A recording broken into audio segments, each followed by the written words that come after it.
নমস্কাৰ। আজি দেশৰ ৰাজনীতিত আৰু শিক্ষা ব্যৱস্থাত আটাইতকৈ ডাঙৰ আলোচনা হৈছে নিট UG পেপাৰ লিক আৰু তাৰ ওপৰত প্ৰধানমন্ত্ৰী নৰেন্দ্ৰ মোদীৰ কৰা মন্তব্য। NDA সংসদীয় দলৰ বৈঠকত প্ৰধানমন্ত্ৰী মোদীয়ে কয় যে পেপাৰ লিক এটা ঘোৰ পাপ আৰু এনেধৰণৰ ঘটনা কেতিয়াও পুনৰ হ'ব নালাগে। প্ৰধানমন্ত্ৰী মোদীয়ে কৈছে যে গভৰ্ণমেণ্ট তৎক্ষণাত একশ্যন লৈছে, অভিযোগ উঠাৰ লগে লগে পদক্ষেপ গ্ৰহণ কৰা হৈছে আৰু 13 জন অভিযুক্ত এতিয়া কাষ্টাডিত আছে।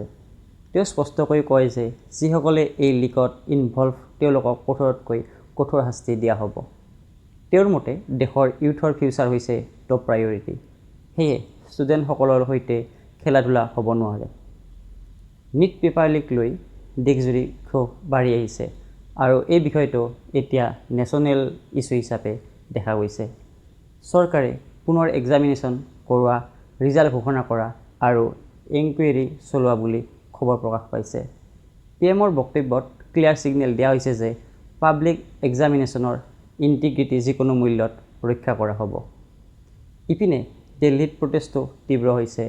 যন্তৰ মন্তৰত CJPৰ প্ৰটেষ্ট চলি আছে আৰু অপজিশ্যনো বহু কাৰ্যসূচীত দেখা গৈছে। এই প্ৰটেষ্টৰ মাজতে কিছুমান হাই প্ৰফাইল পলিটিকেল লিডাৰো উপস্থিত হোৱা খবৰ আছে। প্ৰটেষ্ট অৰ্গেনাইজাৰসকলৰ মাজতো কিছুমান স্প'ক্সপাৰ্চনৰ ওপৰতো একশ্যন লোৱা হৈছে বুলিও ৰিপৰ্ট আহিছে।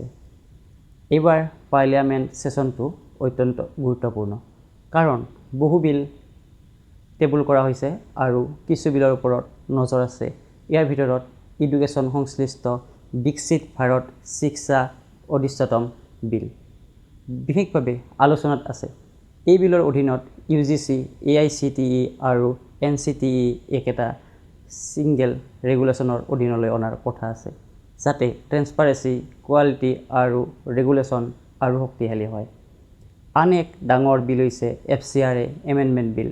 ইয়াৰ উদ্দেশ্য ফৰেন ফাণ্ডিঙৰ ওপৰত নিয়ন্ত্ৰণ কৰা আৰু যাতে বিদেশী টকাৰ অপব্যৱহাৰ কৰি ছভাৰেনিটিৰ ছিকিউৰিটি বা ইণ্টিগ্ৰিটিৰ ক্ষতি নহয়।